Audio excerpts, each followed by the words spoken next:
എല്ലാവർക്കും നമസ്കാരം. ഇന്ന് നമുക്ക് വളരെ വെറൈറ്റി ആയിട്ടുള്ള ഒരു ബ്രെഡ് പോളയുടെ റെസിപ്പി നോക്കാം. അപ്പോൾ ഞാൻ ഇന്ന് ചെയ്യുന്നത് ഒരു തുർക്കിഷ് പിസ്സയുടെ ടേസ്റ്റിലുള്ള ഒരു പോളയാണ്. അപ്പോൾ തുർക്കിഷ് പിസ്സ ഇതുവരെ കഴിച്ചിട്ടില്ല എന്നുണ്ടെങ്കിൽ നിങ്ങൾ ഈ ഒരു പോള തയ്യാറാക്കി നോക്കണം. എന്തായാലും നിങ്ങൾക്ക് ഇഷ്ടപ്പെടും. വളരെ വ്യത്യസ്തമായിട്ടുള്ള നല്ലൊരു ടേസ്റ്റിലുള്ള ഒരു ടേസ്റ്റാണ്. അപ്പോൾ ഞാനിന്നിവിടെ ചിക്കനൊക്കെ വെച്ചിട്ടാണ് ഈ ഒരു പോള തയ്യാറാക്കി എടുക്കുന്നത്. അപ്പോൾ ഇഫ്താറിന് നിങ്ങൾക്ക് ട്രൈ ചെയ്യാൻ പറ്റിയ നല്ലൊരു റെസിപ്പിയാണ്. അപ്പോൾ നമുക്ക് വീഡിയോയിലേക്ക് കിടക്കാം.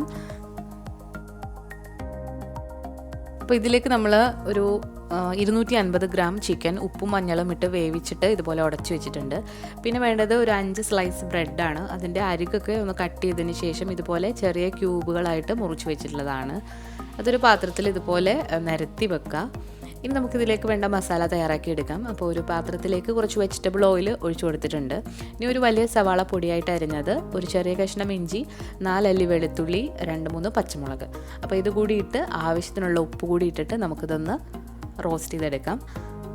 ഒരുപാട് ഫ്രൈ ആകുമ്പോഴാണ് ഈ ഒരു മസാലയ്ക്ക് നല്ലൊരു ടേസ്റ്റ് കിട്ടുക. നല്ല ബ്രൗൺ നിറമാകുന്നത് വരെ ഇതൊന്ന് വഴറ്റിയെടുക്കാം. അപ്പോൾ നമ്മളിത് നല്ല ബ്രൗൺ നിറാക്കി എടുത്തിട്ടുണ്ട്. ഇനി ഇതിലേക്ക് നമ്മൾ ഒരു 1/4 ടീസ്പൂൺ മഞ്ഞൾപ്പൊടിയാണ് ചേർത്ത് കൊടുക്കുന്നത്, 1/2 ടീസ്പൂൺ കാശ്മീരി മുളക് പൊടി, ഒരു 1/4 ടീസ്പൂൺ ഗരം മസാല. ഇനി ഇതിൻ്റെ പച്ചമണം ഒന്ന് നന്നായിട്ട് മാറ്റിയെടുക്കാം. പച്ചമണം മാറി വന്നു കഴിഞ്ഞാൽ ഇതിലേക്ക് ചുവന്ന കളറിലുള്ള ക്യാപ്സിക്കം ആണ്.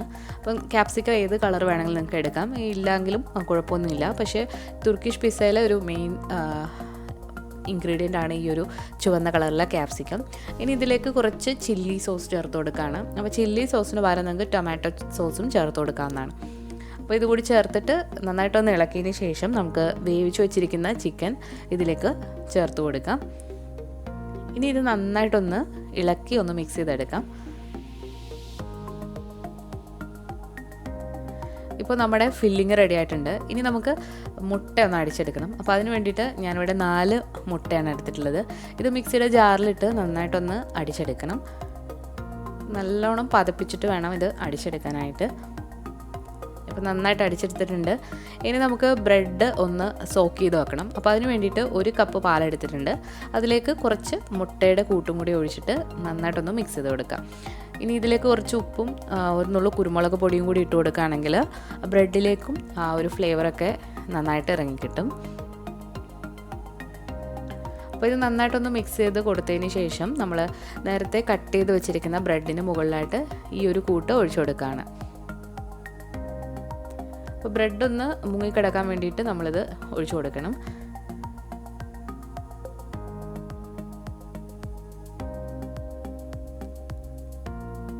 ഇനി നമ്മളിവിടെ ഒരു ഫ്രൈങ് പാനിലാണ് ഈ ഒരു പോള തയ്യാറാക്കി എടുക്കുന്നത്. അപ്പോൾ ഒരു ഫ്രൈങ് പാനിൽ കുറച്ച് നെയ്യ് ഒന്ന് തടവിയതിന് ശേഷം നമ്മൾ അടിച്ചു വെച്ചിരിക്കുന്ന മുട്ടയുടെ കുറച്ച് ഇതിലേക്ക് ഒഴിച്ചു കൊടുക്കുകയാണ്.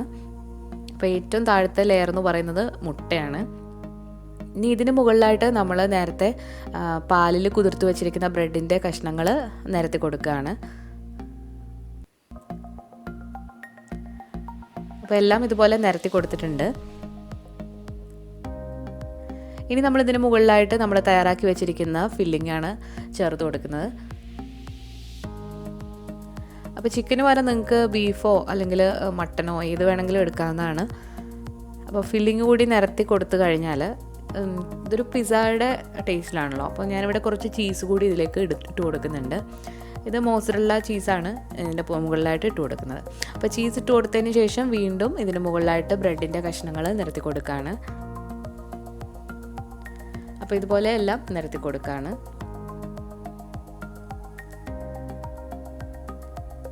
ഫുള്ള് ബ്രെഡ് നമ്മളിതുപോലെ നിരത്തി കൊടുത്തതിന് ശേഷം നമ്മളിതിന് മുകളിലായിട്ട് വീണ്ടും ബാക്കിയുള്ള മുട്ടയുടെ ഫില്ലിങ് കൂടി ഒഴിച്ചു കൊടുക്കുകയാണ്. ഇനി ഇത് നന്നായിട്ട് ഒന്ന് മൂടി വെക്കണം. അപ്പോൾ ഇതിന് മുകളിലായിട്ട് നിങ്ങൾക്ക് വേണമെന്നുണ്ടെങ്കിൽ ക്യാപ്സിക്കം ചീസൊക്കെ വെച്ച് കൊടുക്കാവുന്നതാണ്. അതൊക്കെ നിങ്ങളുടെ ഇഷ്ടമാണ്. അപ്പോൾ ഇതിനൊരു മൂടി വെച്ചിട്ട് ഒരു 15 മിനിറ്റ് ആയിട്ടുണ്ട്. അപ്പോൾ ഇതിൻ്റെ താഴ്ഭാഗമൊക്കെ നന്നായിട്ട് കുക്കായി വന്നിട്ടുണ്ട്. ഇനി നമുക്കിതൊന്ന് മറിച്ചിടാം. അപ്പോൾ അതിന് വേണ്ടിയിട്ട് ഇതുപോലെ ഒരു പാത്രത്തിലേക്ക് ഇത് നമ്മൾ ഒന്ന് മറിച്ചിട്ട് കൊടുത്തിട്ടുണ്ട്. ഇനി ഇതുപോലെ ഒരു പാത്രത്തിലാണ് നമ്മൾ വേവിക്കുന്നത്. ഇനി വീണ്ടും ഒരു 15 മിനിറ്റ് ഈ ഒരു പോള നമുക്ക് വേവിച്ചെടുക്കാം. തീ ഒരു മീഡിയം ഫ്ലെയിമിലിടുക. ഇനി തീ നിങ്ങൾക്ക് കൂടി പോകാൻ തോന്നാന്നുണ്ടെങ്കിൽ മറ്റൊരു പാത്രത്തിൻ്റെ മുകളിൽ വെച്ചിട്ട് ചെയ്താലും മതിയാകും. അപ്പോൾ നമ്മുടെ ടേസ്റ്റി ആയിട്ടുള്ള ഒരു പിസ്സയുടെ ടേസ്റ്റിലുള്ള പോള ഇവിടെ റെഡി ആയിട്ടുണ്ട്. ഇതിന് കട്ട് ചെയ്ത് ചൂടോടെ തന്നെ കഴിക്കാം. ചൂടായിട്ട് കഴിക്കുന്നതാണ് ഈ ഒരു പോള നല്ല ടേസ്റ്റ് ഉണ്ടാകുക. അപ്പോൾ എന്തായാലും ഈ ഇഫ്താറിന് ഈ ഒരു രീതിയിൽ നിങ്ങൾ പോളയൊന്ന് തയ്യാറാക്കി നോക്കണം. നല്ല ടേസ്റ്റി ആയിട്ടുള്ളൊരു പോളയാണ്.